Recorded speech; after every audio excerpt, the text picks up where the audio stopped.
You have searched for something online and gotten completely wrong results, even though you used the right words. And you have also searched for something and found exactly what you needed, even though you used different words entirely. The difference between those two experiences is what this episode is about.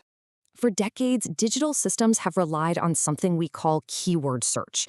It's pretty rigid, right? It asks a very literal question. Do these exact words appear?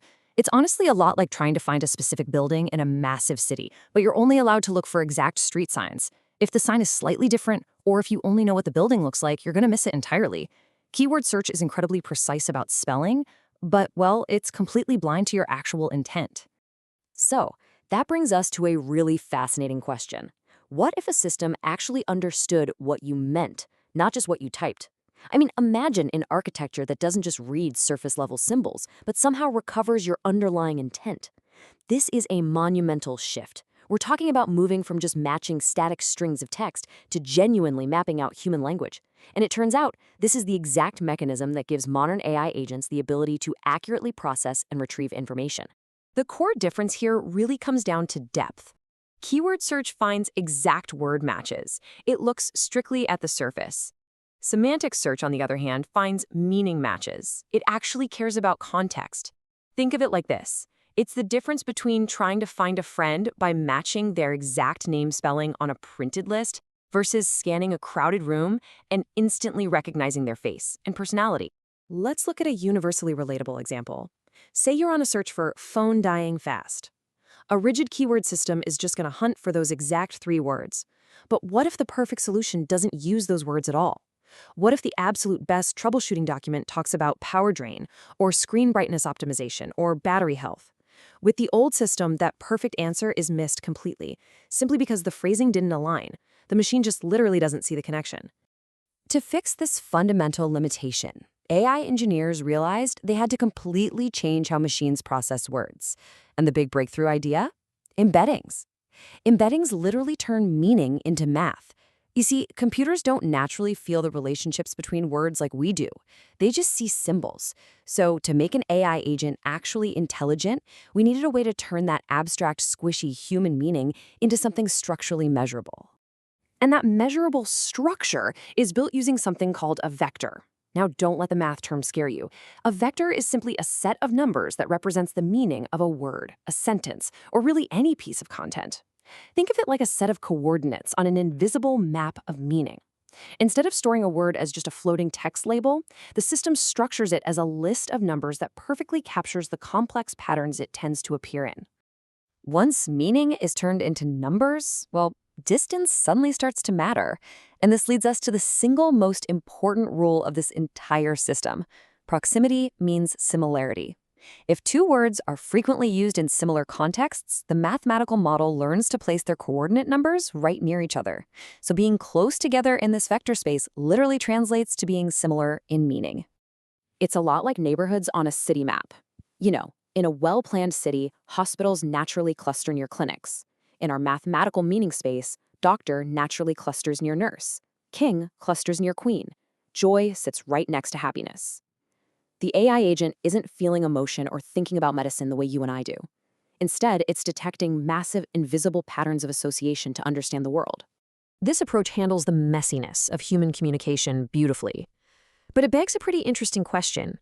What happens if 2 sentences mean the exact same thing, but they share absolutely 0 words in common?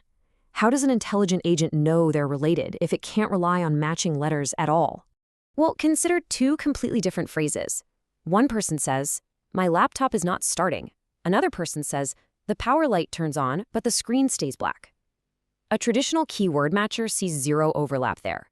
It treats them as entirely different problems. But a vector-based semantic system, it realizes these phrases constantly show up in similar troubleshooting contexts. It intelligently places them in the exact same meaning neighborhood, which allows an AI agent to instantly connect the symptom to the solution. But of course, language isn't static, right? Context shifts meaning all the time. Think of a person who's a strict manager at work, but a relaxed customer in a coffee shop. It's the exact same person, but their role completely changes based on their environment. Words behave the exact same way, and intelligent systems have to capture that fluidity. Take the word bank, for example. Are we talking about a riverbank out in nature or a financial bank with a vault? Semantic search actually uses the surrounding words, the context, to mathematically decide if bank belongs near the coordinates for water or the coordinates for money. And that is exactly why embeddings are so incredibly powerful. They treat language as living, breathing usage rather than just static text. Now, all of these millions of coordinates need a home. And that brings us to the vector database.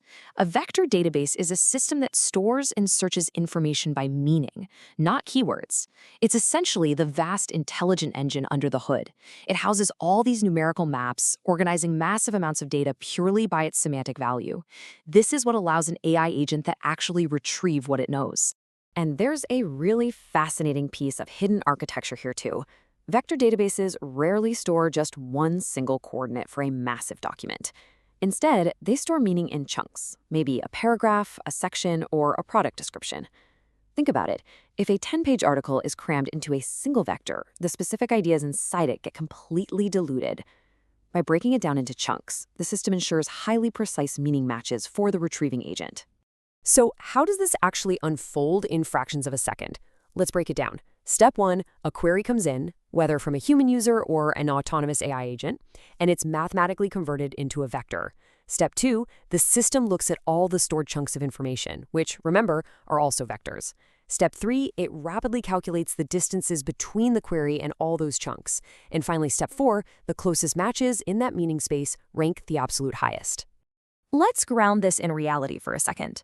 Imagine you're searching for the best place to learn Excel for office work. A rigid system forces you to use textbook terminology. It explicitly wants pages that say the exact phrase Excel course. But whether it's a human searching or an AI agent trying to gather context, natural conversational words are what actually drive the query. And this is exactly where the magic of semantic search happens. Our system successfully surfaces modules about spreadsheet basics, data entry skills, and job-ready computer skills. Notice it didn't need the exact textbook phrase. Because the underlying intent was identical, it connects the dots exactly where human language actually is. Now, in real-world applications, modern AI actually often uses both systems together. Think of it as a two-layer model. The keyword layer sees words and spelling, and it measures exact overlap.